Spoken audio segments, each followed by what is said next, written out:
وما أرسلناك إلا رحمة للعالمين. Wanifidina azan ya Allah wa iyyakum. Kita masuk di hadis yang kedua, yang kelima maaf, yaitu sifat wanita idaman. An Nabi Hurairah radhiyallahu an, dari Abu Hurairah radhiyallahu anhu, Nabi SAW, dari Nabi SAW, qala, beliau bersabda, khairun nisa'in raqibnal ibil salihun nisa'i Quraisy. Sebaik-baik wanita yang mengendarai unta, maksudnya wanita Arab. Wanita Arab itu kalau naik kendaraan naik unta. Itu adalah salihun nisa'i Quraisy, yaitu wanita dari kalangan Quraisy. Jadi wanita Arab terbaik itu wanita Quraisy. Jadi kalau kamu mau nyari istri Arab, ya, cari itu yang Quraisy. Karena mengacu pada di sini, itu adalah wanita Quraisy, wanita terbaik. Gitu. Termasuk, ya, nasab Nabi SAW adalah orang Quraisy, gitu kan. Dan juga nanti apa namanya kalau kita membahas Imam Mahdi itu juga orang Quraisy, ya. Jadi kalau ada orang Jawa, orang Sunda, orang Bugis ngaku Imam Mahdi, ya itu dusta. Ahnahu ala waladin fi sogorihi. Di mana ya keutamaan mereka itu apa? Paling sayang kepada anaknya ketika kecil. Jadi kalau ada orang Quraisy nggak sayang sama anaknya, ya itu nggak bagus juga. Gimana kalau ada orang Jawa yang sayang sama anaknya, ya bagus berarti. Artinya kita pisahkan kalau kita ngomongkan suku yaitu atau ras itu kan. Nah, ini wanita Quraisy. Tapi kalau kemudian rasnya udah baik tapi kemudian akhlaknya jelek, ya tetap akhlak yang baik yang kita pilih. Maka kalau kamu kesulitan nyari wanita Quraisy, ya nggak usah maksakan diri gitu loh. Udah tinggalnya di Jawa gitu kan, ketemunya sama dia lagi, terus pengen wanita Quraisy, nggak nyambung gitu kan. Maka yang ada aja, tapi ini loh batasannya. Ahnahu ala waladin fi sigharihi. Dia menyayangi anaknya di saat kecil. Ya, ada yang orang tua atau anaknya kecil ya diajar ya ada. Padahal anaknya baik-baik aja sebenarnya gitu kan. Kemudian wa ar'ahu ala zaujin fi dzati yadihi, dan dia perhatian kepada suaminya dalam menjaga hartanya. Jadi wanita yang baik itu adalah wanita yang bisa mengatur harta suaminya dengan baik. D, ini ada duit 2 juta, tolong dipegang untuk 1 bulan. Iya mas. Nah, tapi kemudian seminggu pertama habis, duitnya habis. Buat apa? Buat beli lipstik gitu. Nah, lipstik kok segitu? Ya ada yang lain juga. Nah, padahal saya nggak punya yang lain nih, terus gimana? Makan apa? Ya terserah kamu, cari sendiri, pikir sendiri. Nah, maka ini bukan wanita yang baik. Wanita yang baik adalah yang bisa menata keuangan dengan baik. Artinya kalau memang 2 juta itu nggak cukup, ngomong dari awal. Mas, nggak cukup 2 juta. Nih, hitungannya gini. Ya, sebulan butuh kita, pengeluaran kita 15 juta. Kok banyak banget lah anak 15. Nah, sudah.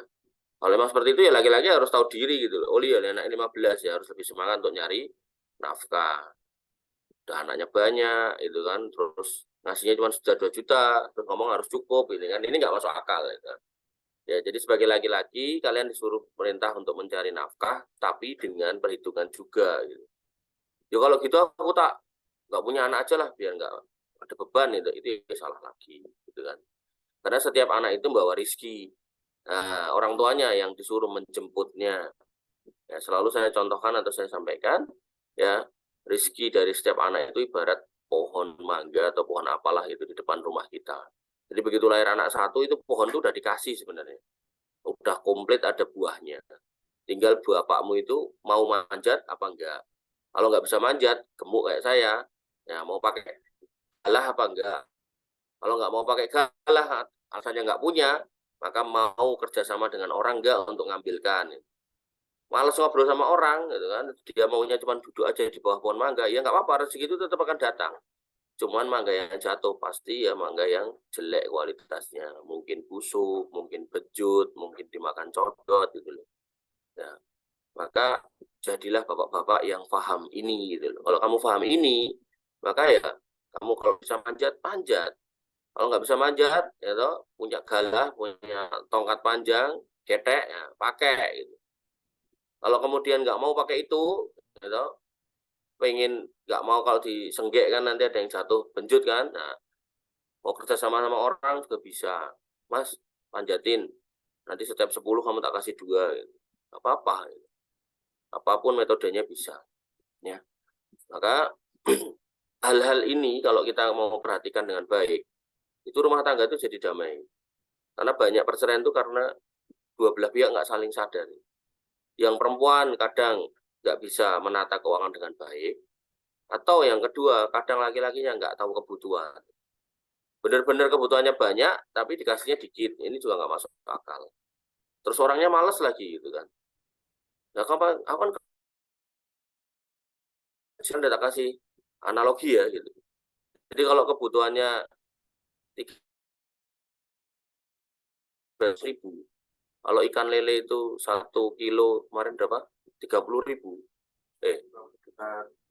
Anggaplah 25.000. Berarti kan dia sehari harus mancing itu dapat ikan lele itu 4 kilo. Kira-kira mungkin nggak mancing di sungai dapat 4 kilo ikan lele setiap hari? Nggak mungkin. Kalau nggak mungkin ya jangan dijadikan pilihan profesi itu. Udah nggak mungkin itu loh.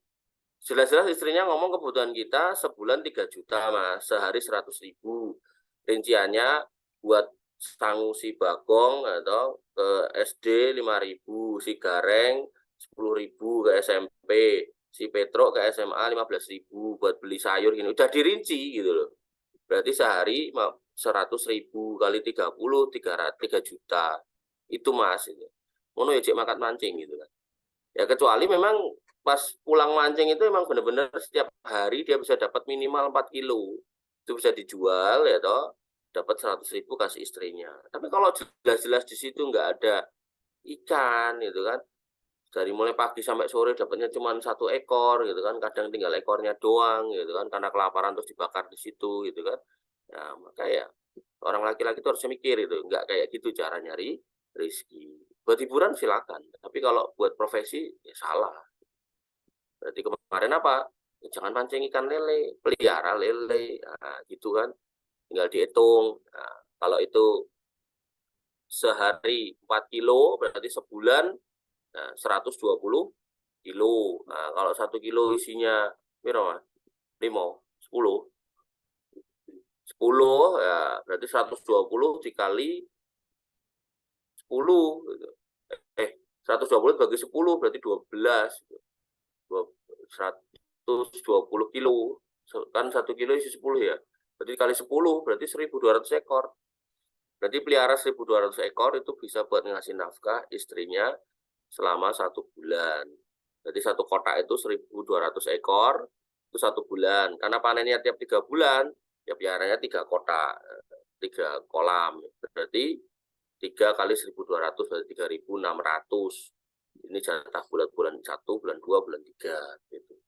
Nah, tapi dipanennya tiap 3 bulan gitu, 3 bulan sekali gitu. Laki-laki itu harus cerdas itu ngitung gitu loh. Jadi sekali lagi, laki-laki harus berusaha tapi juga harus pakai perhitungan. Istri begitu udah dikasih sesuai hitungan ya gunakan sesuai ke perhitungan yang sudah disepakati. Nah, tapi kalau kebutuhannya meningkat gimana? Diskusikan lagi gitu. Nah, rumah tangga kalau kayak gitu adem ayem jamin. Tapi kalau tadi itu yang wanitanya nggak tahu ngitung, nggak bisa ngitung, gitu, kayak biro-biro entek, gitu kan, yang suaminya juga nggak mau tahu sama hitungan, gitu kan, rame, gitu.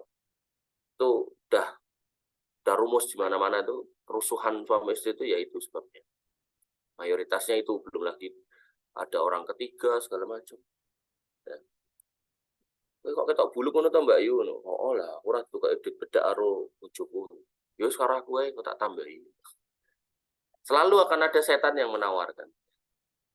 Demikian yang bisa kita sampaikan dan kita diskusikan. Kurang lebih mohon maaf. Assalamualaikum warahmatullahi wabarakatuh. Assalamualaikum warahmatullahi wabarakatuh.